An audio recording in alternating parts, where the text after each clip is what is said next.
This episode is brought to you by the One Love Foundation. Many stories on true crime podcasts start with abusive relationships. The numbers of people affected by relationship abuse are startling. Over 1 in 3 women, nearly 1 in 3 men, and over 1 in 2 trans non-binary people will be in an abusive relationship in their lifetimes. Abusive relationships rarely start with physical abuse. Instead, there are often red flags like manipulation, isolation, belittling, and volatility. Not all unhealthy relationships become abusive, but all abusive relationships start out as unhealthy ones. One Love Foundation, a national nonprofit dedicated to ending relationship abuse and creating a world of healthier relationships, wants to empower you to see the signs of an unhealthy relationship before things go too far. Go to joinonelove.org to see the signs and know how to help a friend who may be in an unhealthy relationship. That's joinonelove.org and learn how to spot the signs of unhealthy and healthy relationship behaviors. The Dateable podcast is an insider's look into modern dating that the Huffington Post calls one of the top 10 podcasts about love and sex. On each episode, we'll talk to real daters about everything from sex parties to sex droughts, date fails to diaper fetishes, and first moves to first loves. I'm your host, Yue Xu, former dating coach turned dating sociologist. You'll also hear from my co-host and producer, Julie Krafchick, as we explore this crazy dateable world. Hello, friends. Welcome to this week's episode of the Dateable podcast. If you are new, welcome. We talk about everything dating. If you are not new, then welcome back. You know exactly what we do here. You know what we're all about. But what is new is Julie's back from her Hawaiian vacation. Oh, and yes. She might need a vacation from her vacation, but she is back. Oh, I 100% need a vacation. I think this whole week I've been moving at a snail's pace. Like, it has not been good. But it's so beautiful. Like, listeners out there, I'm sure a lot of you have been to Hawaii, but I know a lot of people on the East Coast haven't. If you can get the opportunity, it does not feel like you're in the United States. It feels like you've been transported to a magical paradise. And I'm just like, could I just relocate here? Right? We can still do this podcast. It's only a 3-hour difference. I'm like, maybe I just won't come back on the plane. I know. I mean, that's why so many people moved there during COVID. It makes sense. Oh my God. Yeah. I feel like, especially I was thinking about that for COVID, because I mean, obviously we want to pretend like we're out of the pandemic, but it's still here. It's still around the corner. My aunt was just telling me that she got it after vacation. So still a thing. But in Hawaii, so much is outside. Like, even the airport's outside. So I feel like you have that working in your favor there for sure. Yeah. And it's just so beautiful that you want to be outside all the time. Oh my God. Yeah. So peaceful. I did discover my love for snorkeling. Like, I've gone before, but not, I don't think I did it. I did maybe a very, very beginner version. Not even with the flippers, just kind of like the headpiece, go under for a few minutes when I was in a bathtub, the Bahamas. But yes, bathtub, same difference.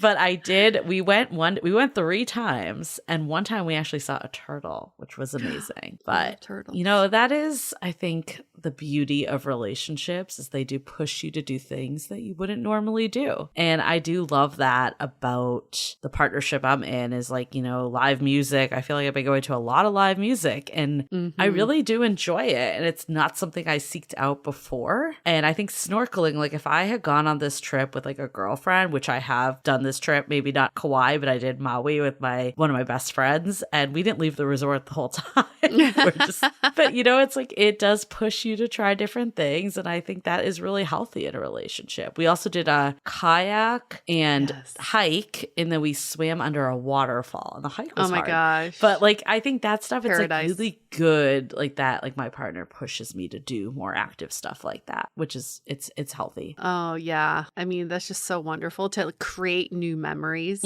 with each other. I know people who are I would never go back to this place because I went there with my ex. And my response is always you can create create new memories, You can do new things, try new things with this person, and then you'll forget about the ex or the memories with the ex. That's true. I think the other thing I've done before that's empowering is I wanted to go somewhere with an ex, and we had the plans to, but it never happened. So you never had the memory, but you kind of the place reminded you of them. Yes. But it was actually really empowering going on my own because I'm kind of like, fuck it, I'm still doing it. It doesn't matter if I have a partner or not. And that's super empowering. Yes. This applies to everyone. Even if you're not in a relationship, it just helps to know that you can create these memories yourself and you can push yourself to do these new things. You don't have to wait for a partner to do so, because once you get in a partnership, you never know what else is out there. Like, you never know what they're going to, inspire you to do and what you inspire them to do. There's so much. Yeah, it kind of makes me think of our episode today, too. Does it? Well, like the starting over, like starting fresh. Yeah. And like using this time that you're basically went from having the identity of being married, and we're talking about dating as single parents today, specifically from the viewpoint of a single father. I think, there are nuances between single mothers for sure. So want to keep that in mind. But I do think there's a lot of, unraveling your past to create this new identity. And I'm sure there's been situations too that come up that remind you of your old life. Essentially, you have like a new life that you're creating. But this episode we wanted to do because we've heard a lot of people say and write in, like, I'm afraid this is holding me back. Like, it's making me undateable. And we wanted to prove that it is not doing that. Yeah, I think so many people, everything, hindsight's 20/20, but we tend to say stuff like it's the end of the world if this happens. And I think when it comes to marriage and divorce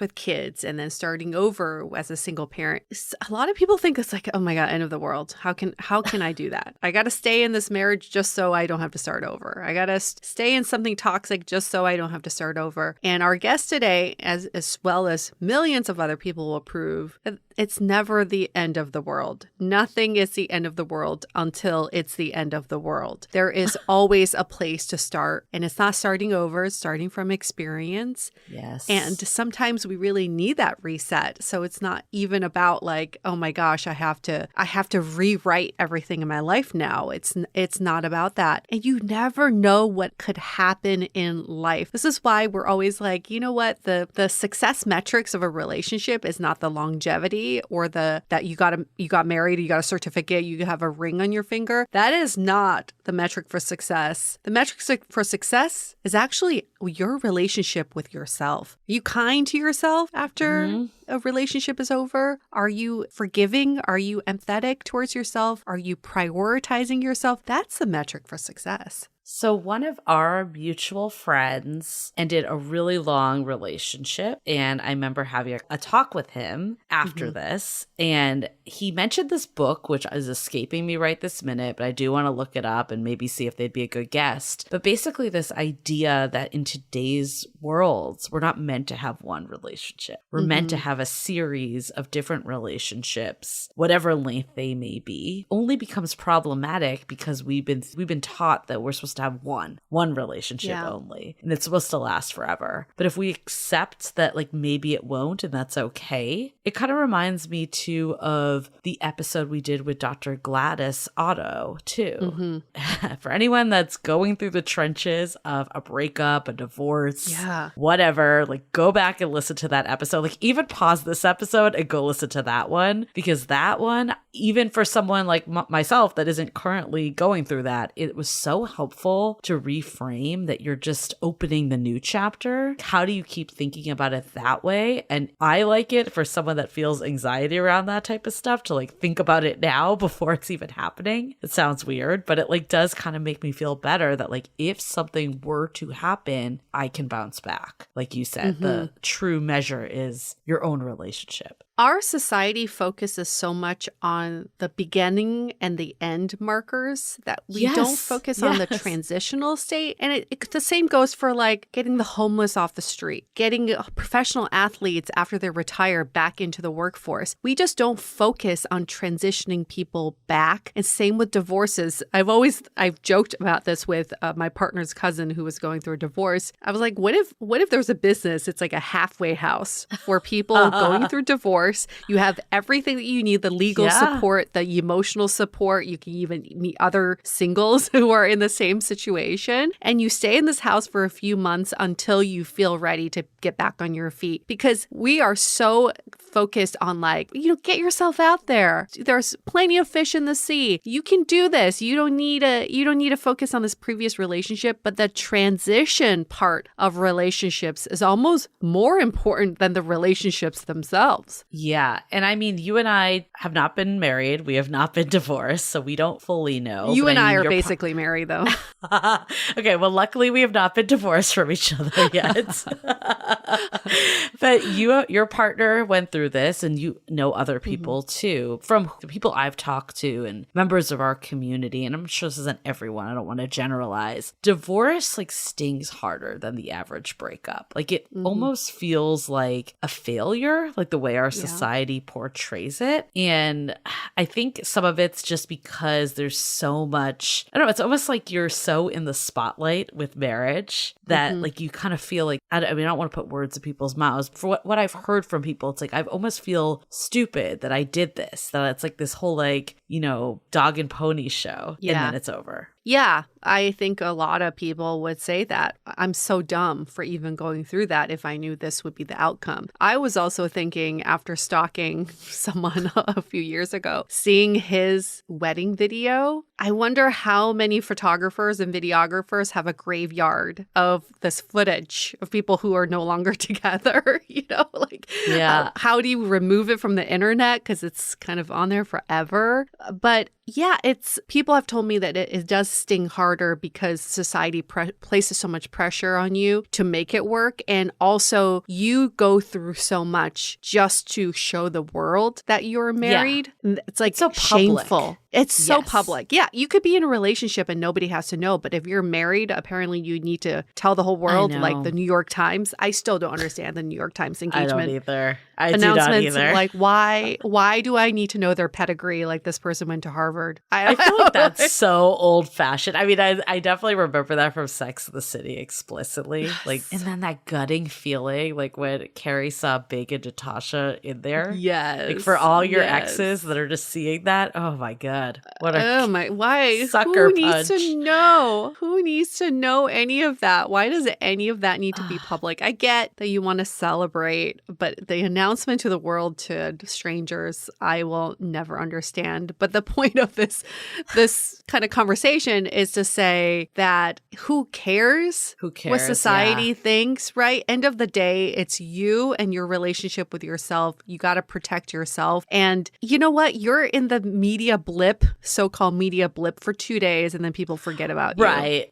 I mean, I've even thought about that, like even just like posting Instagram stories, like, just like things that are public. Like there is something that comes with it. But then at the same time, it's like, well, you can't be like fearful of that. Like that is your life. That is your truth. And God forbid, like if something does happen, that's also your truth. And that's kind of, you just need to roll with it. Like what world are we in that you're just like holding onto it so secretively? That's not the answer either. No, don't let the fear drive you. If we were all driven by fear, we would do nothing. We'd just be at a standstill, twiddling our thumb, not leaving our houses, not engaging with people. That is a fear-ridden lifestyle. And there's no room in your life for that. Life is too short to be driven by fear. It came to that.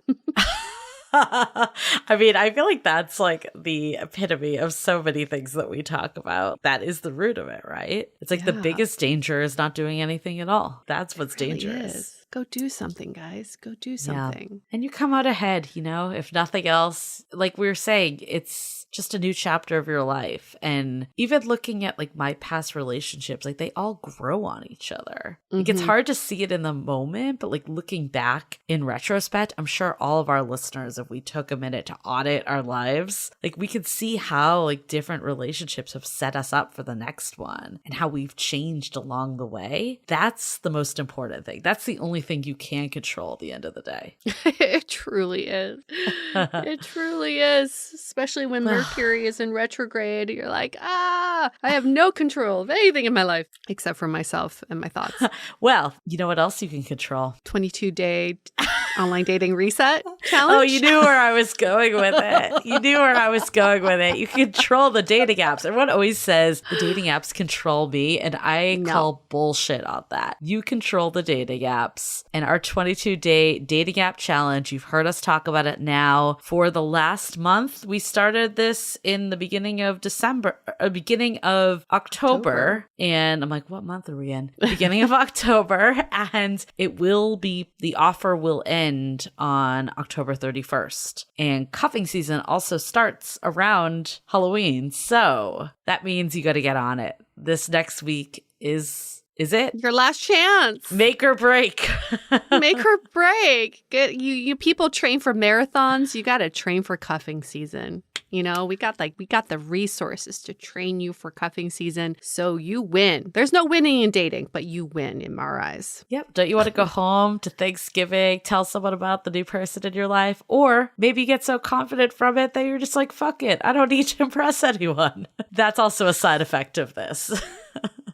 Anyways, if you want to sign up, get in there now. There are limited spots as well, and we are nearing the end. So findingyourperson.com/apps, that is your ticket in, and you can also check that out in the show notes. Okay, well, before we get into it, let's hear a message from our sponsors. This episode is brought to you by the One Love Foundation. The numbers of people affected by relationship abuse are startling. Abusive relationships rarely start with physical abuse. Instead, there are often red flags like manipulation, isolation, belittling, and volatility. Do you know the signs? One Love Foundation, a national nonprofit dedicated to ending relationship abuse, empowers you to see the signs of an unhealthy relationship before things go too far. Visit joinonelove.org and learn to spot the signs of unhealthy and healthy relationship behaviors. Okay, let's hear it from Jason about dating as a single dad.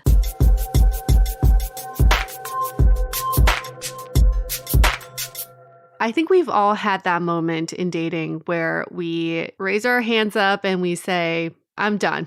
I give up. Dating's not for me. Maybe I'm just not cut out for relationships. I'm just going to give up. And I think for everyone, we all have different reasons for going through that. But whatever your reason may be, we really want to shed light on why you shouldn't give up and why there is light at the end of the tunnel. So that's sort of where we're going with this conversation today. But we're also bringing in this other layer of being a divorced single parent. We haven't done an episode like this for a long time, right, Julie? It's been a few seasons. It has. And like for context, we did get a question that was like, I feel like the odds are stacked against me because I am a divorced single parent. And like Yue was saying up top, it could be many reasons why you think the odds are stacked against you, but that's kind of where we're going to focus in on this convo today. And that's why we have Jason with us. Hi, Jason. Hey, everybody. So who's Jason? He's in his 30s. He lives in Orange County. He's divorced and currently in a monogamous relationship. And I feel like we should just get into your backstory. How long ago was the divorce and how long were you married for? Yeah, I want to say it's been like 4 years since the divorce. I was married previously about like 8 years. Why did your marriage end? I think there's just like a lot of personality differences. I think over the years, you just realize that it's tough, you got to choose your difficulty, I guess, married or not. And I think ultimately we grew apart and we just decided to split ways. How long did you date for before getting married? My background was a little more interesting, but I want to say we probably dated for about 2 years and then we got married. Okay. And how did you two meet? We've been in college. Okay. So that says a lot, right? 10 years off the market. You met in college, so you weren't dating as fully formed adults yet. And then you get married, and then you have 2 kids, right? From this marriage. We hear this a lot. You kind of like grow apart or there are personality differences, especially when you were married when you're younger. So let's talk about the divorce happens. And at what point did you decide, maybe I'm ready to get back into dating? Yeah, great question. I think, by the time we had decided to divorce, I think it was already abundantly clear that it wasn't working. So I think we tried therapy at the end, and then probably we were already like, for all purposes, already like started to separate at the end. So by the time we formally divorced already, like I think I was already ready to get back into the dating scene. Your first dating experience with your past wife was in college. So assume online dating wasn't a thing back then. No, it was not. Tell us about your experience like getting back into the dating scene when pretty much everything's changed. Definitely a combination of excitement and fear, right? Fear being that, the apps I think by the time I had joined was like already like it's been a while. I think at the time there's already been Tinder, Bumble, Hinge, Coffee Meets Bagel. There's like a ton of them. So a lot of options. So, as someone going back into the dating scene, being presented with all these options, really had no idea like how to do any of this. So definitely disorienting. I think in the very beginning of it, it's just like trying to figure out like, how does this whole thing work, right? Like there's no tutorial, there's no guide. You just kind of go on. And then as you start to explore the apps, you start to realize like, oh, this is how you should just present yourself, build your profile, so to speak. Do you remember some of the initial hiccups you experienced in online dating? Yeah, I think it's all the photos. That's one of the key things I started to learn, like how to take a good photo of yourself, right? That's really, it's harder than you think. Luckily, I had a lot of like female friends that were able to help me, and also male friends that would just help me take a look at my photos and be like, hey, maybe don't use this one instead. Try taking this photo. So I think getting that guidance from peers that are actively in the dating scene really helped a lot.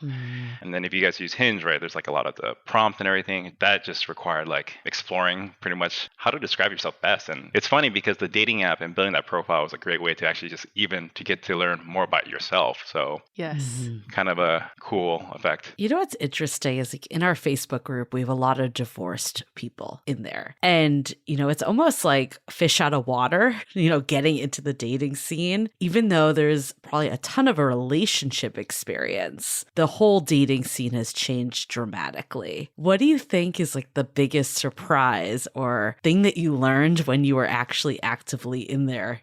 It's different, right? Because prior to the dating apps, most of the dates that you went on, it's kind of very like quote unquote organic, right? You're meeting people in some environment. You're either going out to like a party or to the gym or whatever the environment is, and you're meeting that person. You already have kind of that first touch point, right? You see the person, there's already like a little bit of a vibe going on because you've communicated with them and so forth. Dating apps, you don't have any of that kind of initial, phase or scoping, whatever you want to call it. Nope. And it's like disorienting. And if you don't know how to build a good profile, it's like makes it very difficult to like even go past beyond the first, hey, what's up, and so forth. So I think one of the things that you encounter a lot that's kind of like disheartening in the beginning is like when you first start signing up and you start meeting people and matching people, it's that initial like maybe 1-line or 2-line messages, and after that it just completely drops off, right? Yep. Haven't we all been there? I want to backtrack a little bit though, because I want to get in the mind of Jason as he's coming out of this divorce, getting ready to date and weighing your options of where to go. What was going on in your mind of deciding online dating versus meeting people in real life? Yeah, actually, I think fortunately enough, that was like around 2018, I was still able to kind of go out. So I was definitely going out, meeting people. So there was a combination of that. So the dating apps really was kind of like a supplementary tool to meet people because as you can imagine at that time, it was harder to meet people, especially given the circumstances. Like there's not a lot of opportunity to meet people besides like outside of work or maybe at some kind of like activity that you like to do.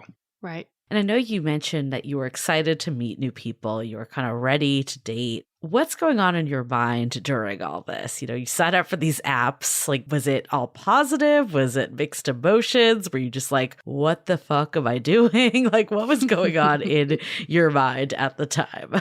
Yeah, it definitely was an excitement, but definitely what the fuck am I doing, right? I think that's just me, like just getting out of a marriage, just trying to figure everything out. Of course, I think everyone in that period of time, especially myself, like I just wanted to like move on with my life and want to grow into this person. It's also like a path of self-discovery. self-discovery. But using those dating apps, oh man, it's like you have this one vector where you're like going out, meeting people, and you're meeting people on dating apps. It's very foreign territory. Like it's new, it's hard. No one's there to guide you through this process, at best, right? And it's like it was challenging in the beginning. Right. And the way you're speaking about this does remind me of the first time I was doing online dating. I poured my heart and soul into my profiles. And what you're getting back are these one-liners or ghosting or people who seem like they didn't give a shit about you. You use the word disheartening. Like that's exactly how I felt.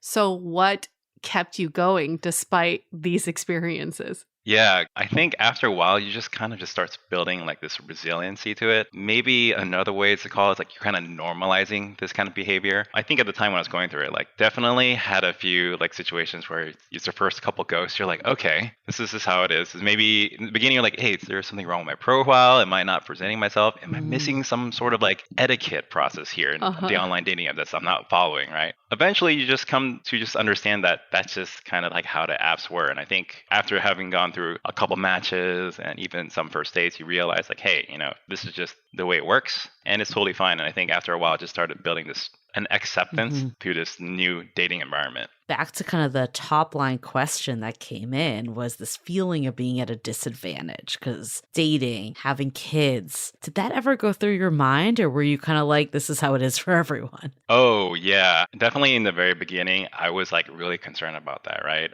Being divorced, having kids, I realized like, okay, this is going to be a lot harder than it was than when I was back in college. So I think I explored a lot of options. Sometimes I went on dates and then presented those extra details during the first date to kind of talk about it. And other times I would just talk about it through the messages. Definitely got mixed reactions on both ends, but overall, like it's just a part of life. And I think eventually as you go through enough of these online dating experiences, turns out like there's a lot of other people just like you, divorced, have kids, don't have kids. And it's actually not as difficult if you think about it. Did you have it in your profile? I played around with it in the beginning, but eventually I think before I got into my last relationship, I had just kept it on. What I ultimately discovered for myself is like, hey, just put everything out there. Like I'd rather save myself time and hassle and just put everything out there. If it doesn't work, it doesn't work. If it's a match, then so be it. It's a remarkable shift from my first perspective when I first went on, because I think when you first join the dating apps, like it's almost like you're thinking about like, hey, I want the most possible potential out there. So I should probably make my profile as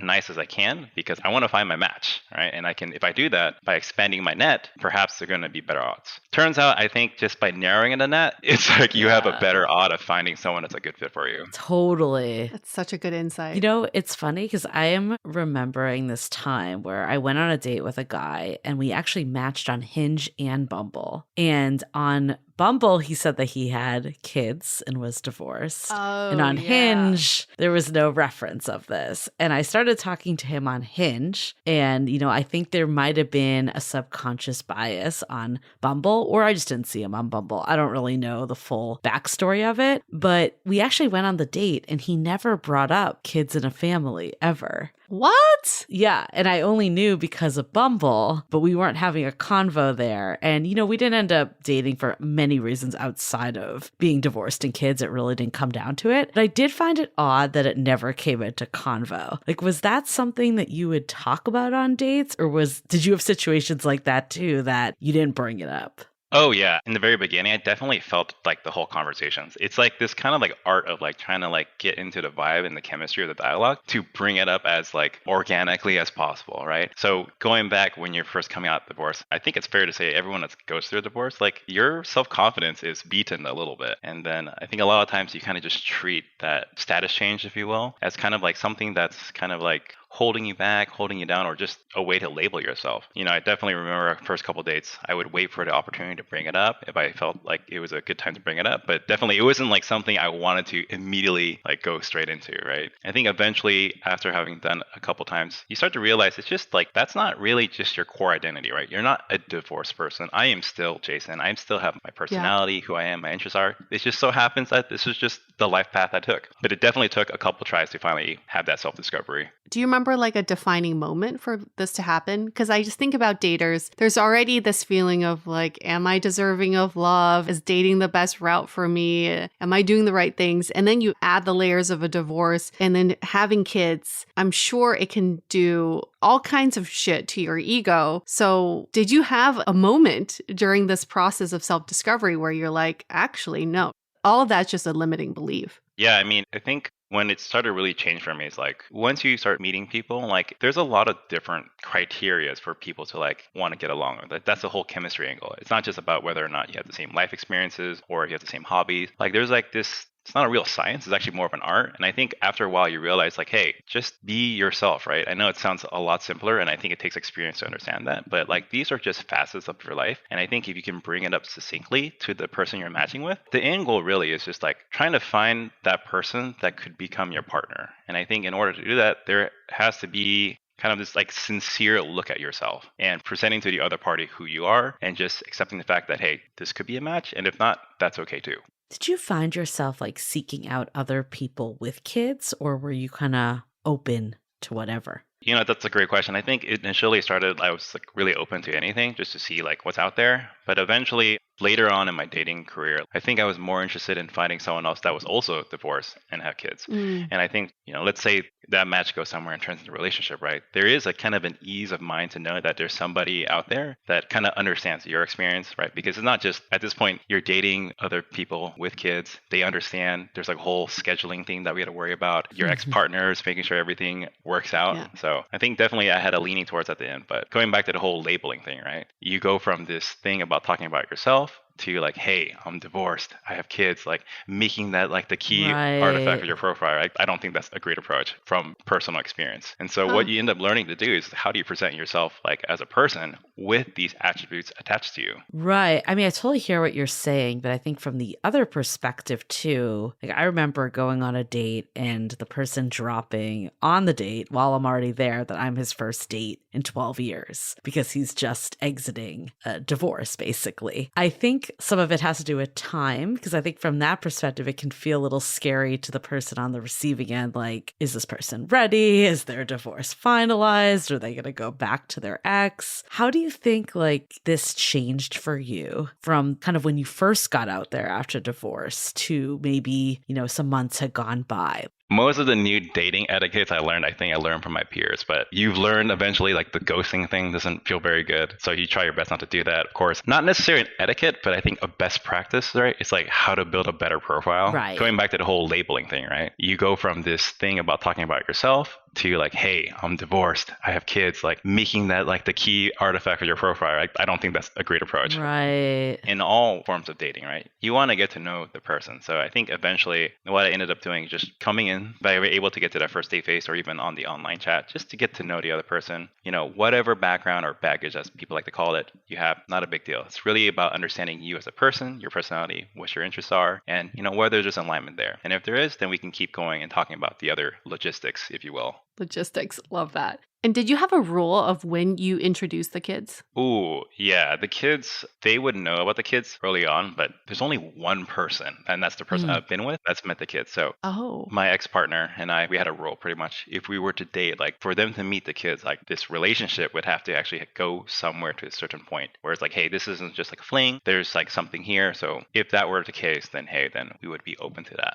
And what's kind of that threshold? Like when you define the relationship, have the DTR talk, or was there a different threshold? It really comes down to that, right? It's like, hey, we've been in a relationship for a little bit of time. We think there's some potential, right? There doesn't need to be like this overt commitment for some kind of long-term thing, but I think there needs to be a discussion, right? Because my partner also has a child and divorced. So this is like really important, right? I think as you start dating other people, especially other people that are divorced and have kids, like it's really important for us to protect the kids from these kind of situations. So I think both I and her agreed like, hey, you know, we see there's a potential. Let's see if we're okay to like bring the kids into this environment and see how that goes. Having kids and being divorced, like I think this is a critical kind of component to learn about the other party to really see the viability of like if this relationship can go somewhere. And so eventually you have to take that risk and be like, hey, let's meet each other's kids and let's see if there's anything here. Did you ever have a situation with someone that they just, when they found out you were divorced and had kids, they just didn't want anything to do with the situation? Or did you kind of filter for that so that wouldn't happen? Yeah, I definitely had experiences where it's like, hey, thanks for telling me, like, not really my thing, great person, and so forth. And I've had some people like, hey, you just wasted my time. I'm like, okay, well, sorry. Oh, really? Shit. At what point would they say that? This is like the first date. So just having that happen, I was like, okay, no problem. Like, have a good night. What I've learned and bringing up the kids earlier on helps a lot. But just from all the matches that I've had, I think there's this general fear. Like, for example, some of these matches I had, they're not divorced. They don't have kids. So for them to come into this, like, oh man, you already have kids. Like, oh, do I need to be like a pseudo mom to your kids? And like, hey, let's not jump there. Let's actually see if we like each other first and go from there, right? So I think a lot of the fear, and rightfully so, stems from this kind of unknown territory for like singles to be with someone that's divorced and have kids. Yeah, I can see that. I mean, I've definitely been in situations where I'm like, I'm not ready to be a stepmom. But then like the first date. Yeah. Yes, exactly. They're like, I'm not ready for you to be the stepmom either. Right. Exactly. Like, let's that not was usually go my that response. far. Yeah. A lot of projection happens. That's why it's like I've learned like it's really key to just kind of like whenever you can just organically bring it up. Like it's just a date. Like nobody's like asking you to be the stepmom. No one's proposing to you. Like it's just here. Let's get to know each other. Like we don't even know if we like each other. Like let's just start with that. Okay, so going back to this question as someone who wrote in, what is some advice you would give to them for divulging this information? Because it sounds like the kids thing should be divulged a little bit earlier. Probably not a popular opinion, but like I totally get when people don't want to divulge, right? It takes kind of like this leap of faith and like kind of like self-confidence that needs to be built up. So for someone that's having gone through that experience of a divorce and all that, I can see why they're scared, right? So my advice is like, hey, that's not who you are. That is just a fact about yourself. So just focus on everything else about yourself, bring it up, and then just trust in the process that you'll find someone that's a match for you given these certain attributes tied to you. So I think before my current partner, I actually went on a date with another person. No kids, never been divorced. Great experience. There's nothing wrong with that. So generally, I think just be open about it, right? I think in the same way when people talk about marriage and divorce being,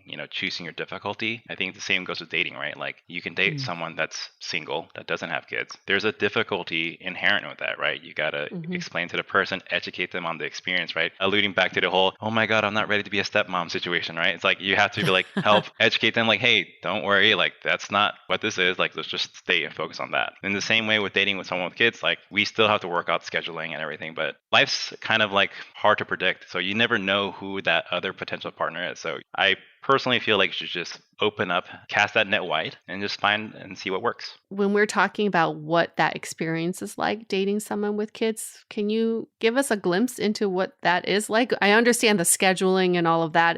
What are the other components involved? Oh, God. Yeah, I think there's a lot. I think the first almost borderline terrifying experience is meeting your other partner's kids, right? Terrifying in the sense that you're just nervous, you don't know what to expect. And like for me, that was like my first time meeting someone else's kid in this kind of context. It's almost like kind of like a first impression, kind of like nervousness, like, oh my God, are they going to like me? Is it going to be great? Like you have all that. And then of course, the other part's like, hey, are my kids going to like them? How's that going to work out? Like a lot of this kind of like very newfound experience / nervousness around that. Additionally, meeting the ex-partner, right? That's another big one. That's always a very... Right, because they're still in the life somehow. It's funny, but like when you're dating the divorced person in general, like you still need to interact with the ex-part in some capacity, especially if they have kids. Like if they don't have kids, maybe it's a little bit better, but generally speaking, if they have kids, like that person's going to be there. Fortunately, my experience has been just fine. Okay, well, that's good. And how did you set your partner up to your kids? Who did you tell your kids they were meeting? Oh, you got to go with the classic auntie/uncle approach. Like this is auntie so-and-so. Yeah. Oh my right? God. That's a great question. Like I think in the beginning, right? Like you need to like kind of prime like the environment. So I think the first couple of times we would just like take the kids out to a park and be like, hey, and if possible, I would bring in like mutual friends that we have and like kind of like make the group a lot larger. So nothing in particular stands out. So it wouldn't be like, this is my girlfriend from day one. Yes. I don't think I explicitly ever said girlfriend to the kids until much later on. It just ended up becoming like this large group outing with kids. And then eventually it was just, oh, it's me and auntie's kids. And then eventually they started figuring like, hey, something's going on here. Going on with dad. Yeah. Daddy's dating auntie. That's actually what they said. We had someone in our community share a really cute story that she like had her now partner over, kind of similar to you, like didn't explain that it was her boyfriend. And then her kid like basically pulled him aside and was like, "Are you dating anyone?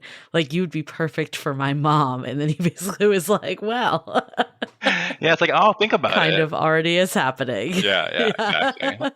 How cute is that? I think, one other thing we hear a lot from people in our community is that sometimes, dating takes a lot of time. It's a lot of work. Sometimes people will describe it as a second job, and maybe more when you're not in an actual relationship. It's a different type of time commitment, but it's different. A lot of bullshit maybe in the dating of wasted time. How did you kind of balance that? Because what we've heard from people is like, I don't have time for these people that just like flake or ghost. I have a kid to like basically take care of. Like, this is my life. Yeah, I think that just takes, again, like trial and error. I think the first couple times everyone goes through it. You talk online, talking for a while, try to set up the first date, ghost. And then if you're able to make it and go to a date, like, guess what happens? You go on a first date, it doesn't work out. Hopefully it's not a ghost, but if that doesn't happen, people just don't continue meeting up. Just like everything else in life, it's an investment. So I think it's going to be really hard. You're just going to have to like make it work. We've heard from single moms that dating as a single mom, you feel like you have no time to waste. So you don't put up with the bullshit that a lot of non-single moms would put up with. Is that also the case for you as a single dad? This is maybe a more personal experience. I think as a single dad, I think I already came into this whole online dating world with this perception that as guys on the app, like we just have to invest more time and just be expected to be much more difficult, right? Like I think what's the general perception, right? Women on the dating apps get more swipes than guys do. So I think we already come in with this kind of mindset like, hey, there's a lot more effort involved to do this. I think what I like about your attitude, which I'm sensing, is you're kind of like, look, this is what it is. I'm just going to roll with it. I'm just going to find something that works, and I'm not going to like take it too personally, overthink it, get too down on it. And I think that's a really important attitude, whether you're divorced with kids or you have 0 kids. Like, I think everyone has something that's going on for them that makes it seem like, oh, dating is the worst for me. I'm at this disadvantage. And the more that we can kind of adapt a mindset like yours, Jason, I think that will help a lot of people. So I just wanted to point that out.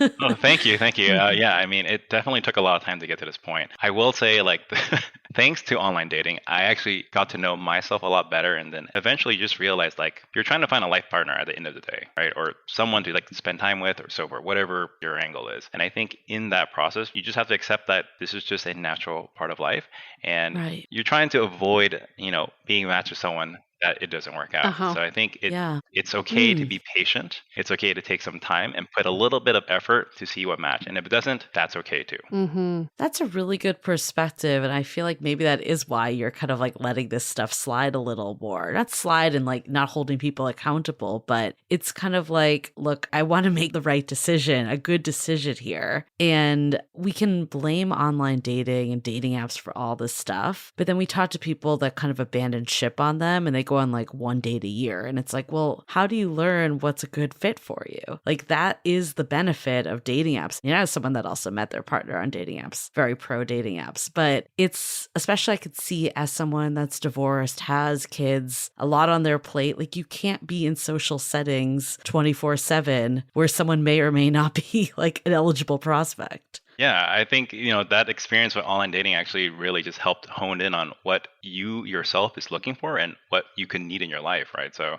again, like learning, any time investment you put in, like that's what you're going to get out. So you're going to get that same effort reflected back. And you did put in the effort, Jason, because you are in a monogamous relationship now. How did this happen? Did you meet on the apps?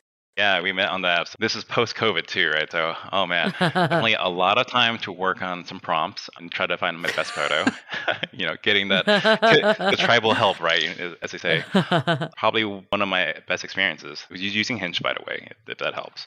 But yeah, we went on a video call, did a couple of video calls online, and then eventually, as things were okay to go out and meet, like met in person, it was just like just hit it off. Before we hit record, you said, I found love when I was about to give up on love. So let's dive into that. What does that mean? That's exactly around that whole pandemic happened, right? I think that's like, and everyone's like on the apps making sourdough bread, becoming, growing plants. I was the person that grew a lot of plants at the time. Eventually, you get winded by it. And I think my approach has changed. I'm like, hey, we give it one last shot. And after that, I'm just going to focus on myself. And so I think at the time, I was just like, hey, put best effort in, give it some time limit, see how it goes. And I just went at it carefree, open-minded, and just let it be. And then it turns out like this person matched with me. I didn't have any specific filters. I just put all my information out there just to see who was around. And then turns out also divorced. You said you put a time limit on this and you said, I'm going to give this one last go. What was the time limit? I think I was going to be like maybe like a couple months. I just gave myself like a month or two, and then it just kind of just happened. Let's hold that thought for a quick message.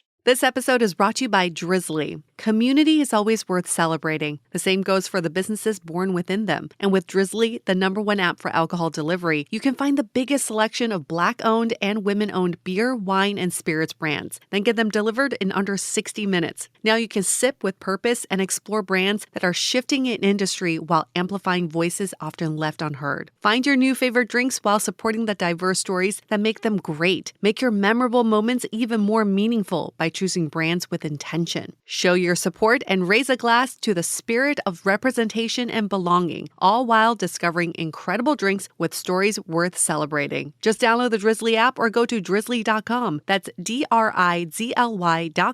to start sipping with purpose. Sharing is caring, and we love sharing other amazing podcasts with you all. The one we want to highlight is called FML Talk. Now, hear this out. After a blindsiding divorce, having her heart broken, and going on a solo trip around Europe, Gabrielle Stone turned her heartbreak journey into the best-selling book called Eat, Pray, FML. The book was such a hit that fans couldn't get enough of it, and now Gabrielle dishes it all on her podcast, FML Talk. All the topics that you all love, like relationships, trauma, bullshit that life throws at you, and healing from it all, with a few F-bombs, which we clearly are fans of. There is so much great content on heartbreak, getting toxic people out of your life, healing abandonment wounds, and, of course, sex. New episodes of FML Talk drop every Wednesday, and Gabrielle, I gotta say, is just fucking hilarious and insightful. So definitely check out FML Talk every Wednesday.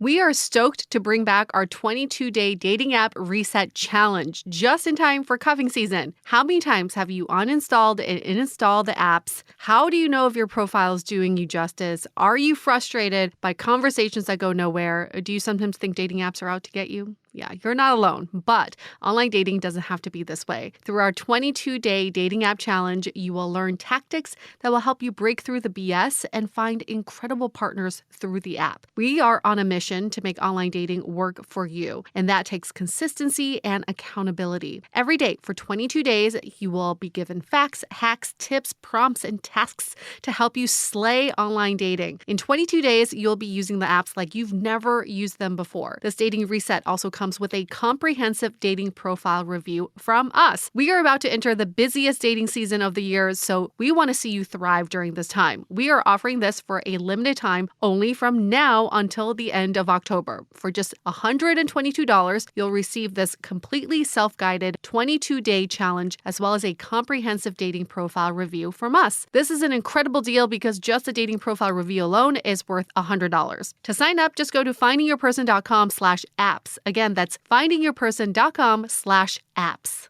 I plotted your go with the flow mentality earlier, but understanding that we all hit our breaking points because I've been there as well. Like, when do you think you were like, okay, this is fun, this is interesting, this is novel, I'm still enjoying the process, to hitting that breaking point that you're like, okay, it's a couple months and then I'm done? Yeah, it's kind of funny. It's like we understand the idea of like work-life balance. Well, there's actually a work-life dating balance, right? And I think you'll start to feel it, right? There's like this burnout period of time. I was definitely one of those people. You sign up for the apps, do a couple swipes, try to match, and eventually it doesn't work out. You're defeated, delete the apps, and then you're just cold turkey for a while. And the next thing you know, it's like, hey, it's summer or whatever. I need to get back on it and let's try this again. So I think at that time, I just so happened was like on the ready to like get ready to delete the apps at the moment, and then it just showed up when I was ready to just be like, hey, this is it. If not, I'm gonna go grow some more houseplants. What made this conversation different? than the others? Yeah, I think I just treated it very like casually. Like I know it's not like a great way to explain it, but I think out of all my dates, like this one was like the most relaxed and casual. She at the time had just celebrated like her child's birthday, so we were just kind of talking about parenting, how it's been, how life is like being like divorced and having kids, and going back to the whole houseplant thing. I was like, hey, you want to join me to go to the nursery sometime? I need to pick up some plants. I literally just like, hey, I need to pick up some plants. Like, it'd be great to just meet up and let's just hang out. Just take it easy. Let's just help me pick out some plants. You can get a plant too if you want. A lot of good conversation came out of it. And I think that's like the way, right? You want to like figure out if there's a vibe or not. I think being able to drop your guards a little bit and not worry about like this dating pressure and just getting to meet the person. Like, I think I probably have to say that helped a lot in my like interactions with this person. I'm so glad you brought that up because like I had something very similar happen to me also, that I in the same boat of like, I'm just going to go and enjoy getting to know this person. That's all I'm going to think about. And I think so many times we put like this pressure on ourselves to like sell ourselves or to cover up some of these things. Like you were saying earlier, I felt like, people were like looking at me like this divorced person with a child, but that's not me. That's not me getting to know them. It's one attribute of me. But I can see at the beginning of a journey being like, okay, this is the thing I need to like kind of work around. And I definitely, like, this is totally a different example, but I kind of feel like I had that with this podcast. Like I felt like I was like scaring away people that there was like a dating podcast. It was kind of like that thing that I was hiding a little too on the dates. Not that it's the same at all, but it is my baby, I guess. So similar parallel a little, but exactly the same. Exactly the same situation. But I think there is something to be said about like, look, we all have something going on. Like that maybe makes us less desirable in the eyes of the wrong person. To the right person, they're going to see what we have as a gift. Like my partner loved that I did this podcast. Your partner probably loved that you had a kid and was in the same life stage, understood where she was coming from. Like all of that was a plus. So I think it's such a reminder that we need to just like, don't feel like we need to hide ourselves and just show up and meet this person. And there's such a better chance for connection when you do that versus this game of like, how do I show that I'm like this person that someone should be worthy enough to date? I think more often than not, when we start doing these datings and we're meeting people, we inadvertently are filtering ourselves out from an opportunity because we think, hey, maybe someone out there doesn't like the fact that I grow houseplants and that's not their thing. Like, I don't want to talk about that, right? Or, whatever attribute. I think instead we should like kind of just flip that idea on the head and realize like, hey, like these are the fun facts about me. And,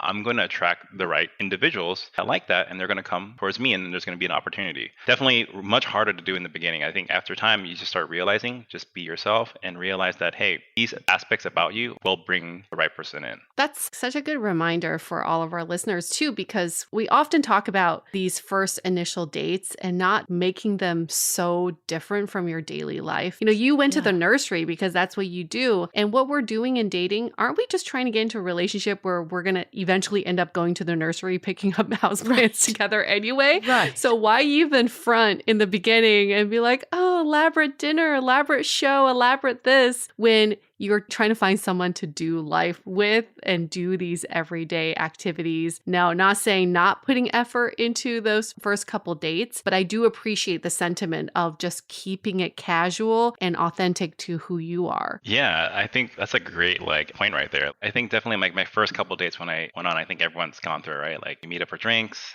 having a conversation, trying to pull conversations out of thin air over cocktails, booze, whatever. That's hard, right? So I think eventually you just realize at some point I got to talk about the fact that I need to go pick up some plant food at nursery. So might as well just do it now, get out of the way, and then see where it goes. Right.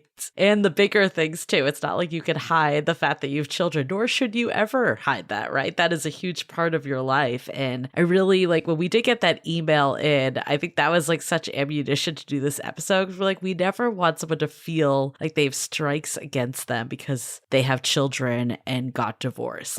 I think we view divorce as a failure, but it's not. How is it any different than ending any relationship? And I still think being in any sort of relationship is just growth, and that's a success, whatever the outcome is. So it really did hurt us a little that someone felt that way. The way I think over time, it's just really hey, actually, if you think about it, I was able to successfully exit a marriage. Yes. And I have a better experience in how to deal with long-term relationships. And I've learned a lot from that and how to like proceed for my next relationship. So it's actually kind of not a scarlet letter, but like a different facet that you get to have. Yeah, it's not even just exit. Like you were able to enter in the first place. Like so many people can't even enter because of so many reasons. I mean, I know Yue loves divorced men, so you could probably... It's my thing, my fetish. Speak to... Bring them on. Jason knows. Oh, yes. I'm just like going to the divorced men's meetup groups, you know? Who can I pick up tonight? But you said so many times that like there's just like more experience, more enlightenment, more self-work that's happened from it. And I think any experience, and this kind of goes back to like whatever your thing is that you think is holding you back, like how do you start to shift and see it for a gift, not as a hindrance?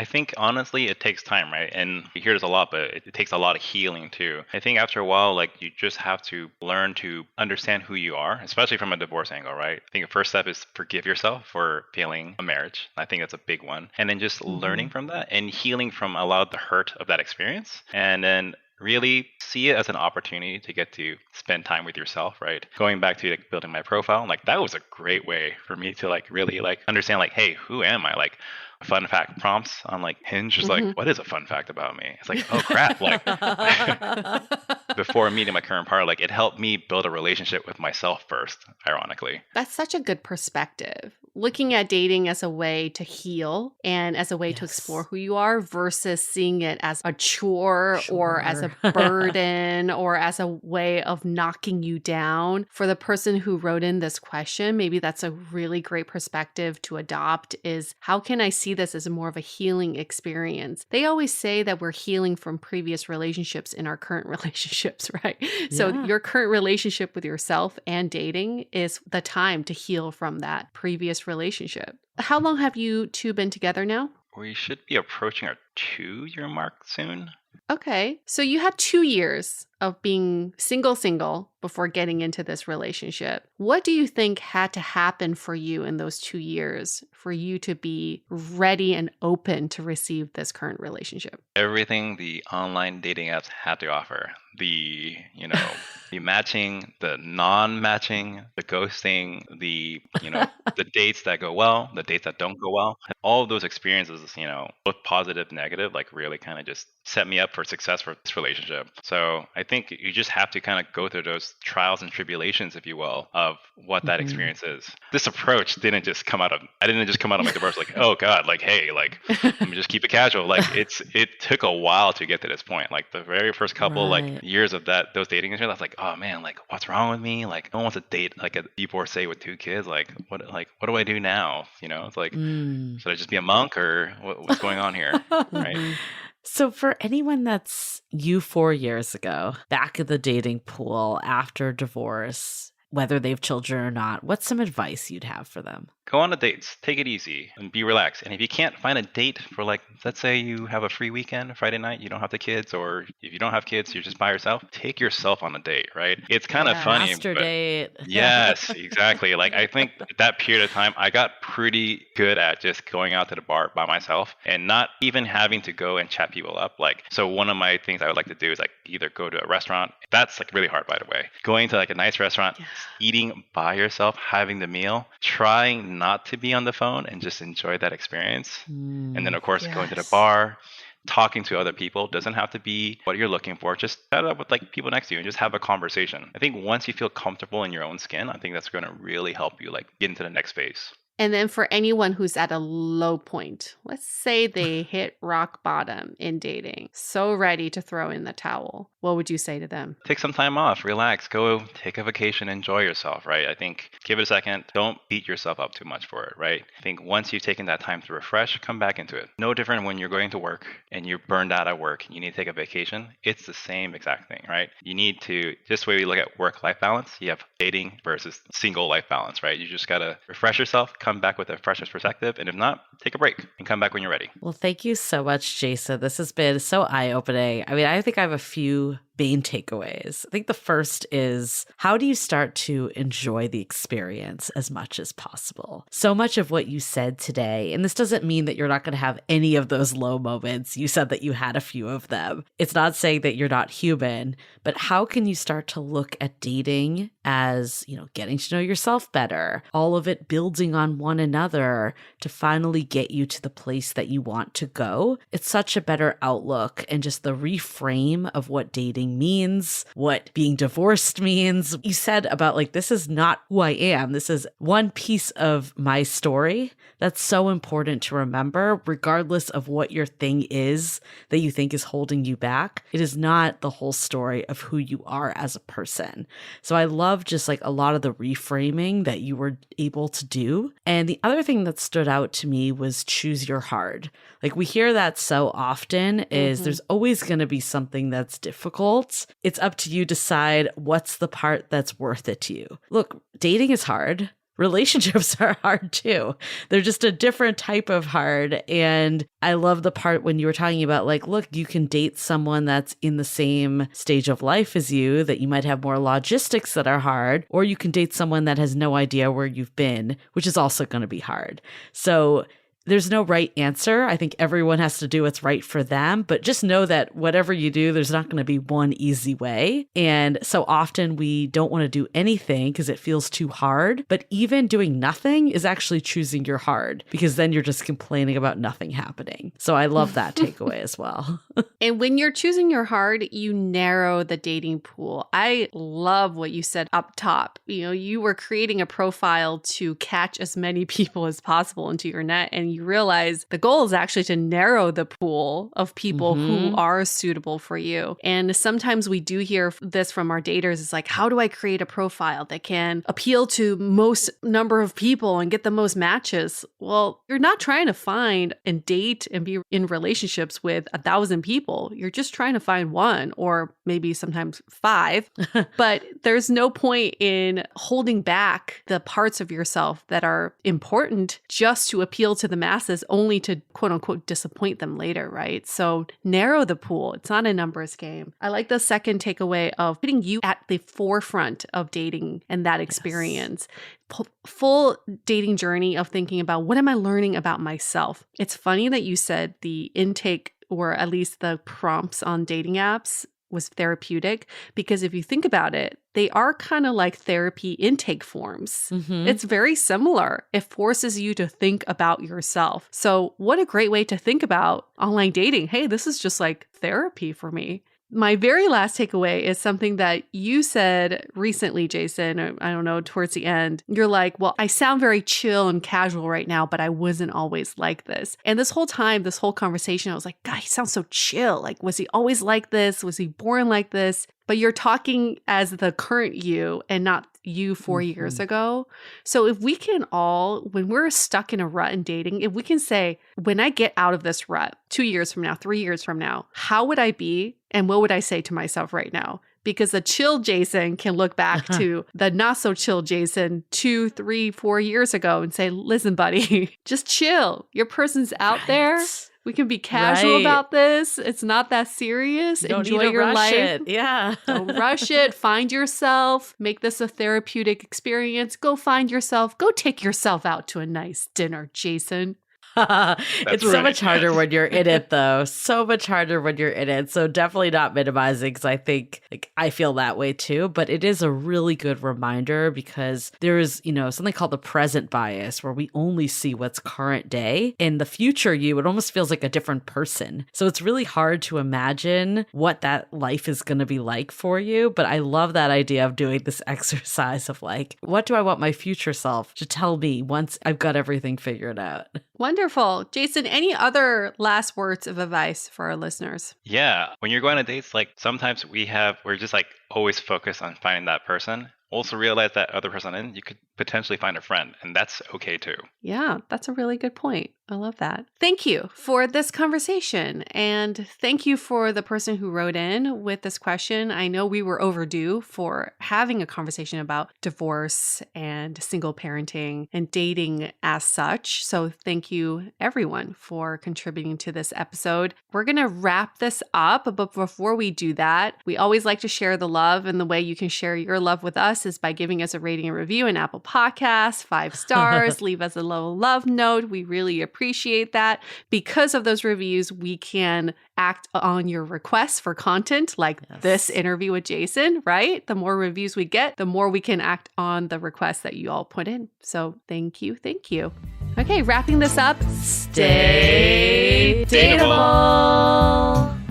The Dateable Podcast is part of the Frolic Podcast Network. Find more podcasts you'll love at frolic.media/podcasts. Want to continue the conversation? First, follow us on Instagram, Facebook, and Twitter with the handle @Dateable Podcast. Tag us in any post with the hashtag StayDateable, and trust us, we look at all of those posts. Then head over to our website, dateablepodcast.com. There you'll find all the episodes as well as articles, videos, and our coaching service with vetted industry experts. You can also find our premium Why series where we dissect, analyze, and offer solutions to some of the most common dating conundrums. We're also downloadable for free on Spotify, Apple Podcasts, Google Play, Overcast, Stitcher Radio, and other podcast platforms. Your feedback is valuable to us, so don't forget to leave us a review. And most importantly, remember to stay dateable.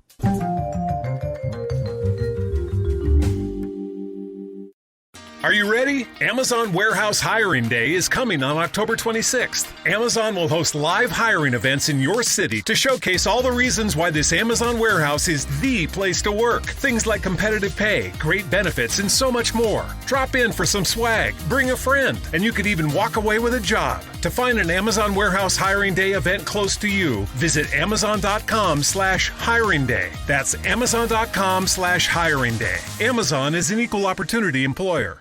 Hi, I'm Bamboo HR. Yes, the actual software. Mom was a 1, Dad was a 0. It all started when I realized how hard HR's job is. Hey, HR, can you find me the perfect candidate? Oh, and can you make sure when they start they don't leave in the first 12 months like everybody else? Oh, and can you react quickly to every single curveball an employee, government agency, or the company throws at you every day always? HR, you deserve software that has your back. And well, that's me. Try it free at bamboohr.com.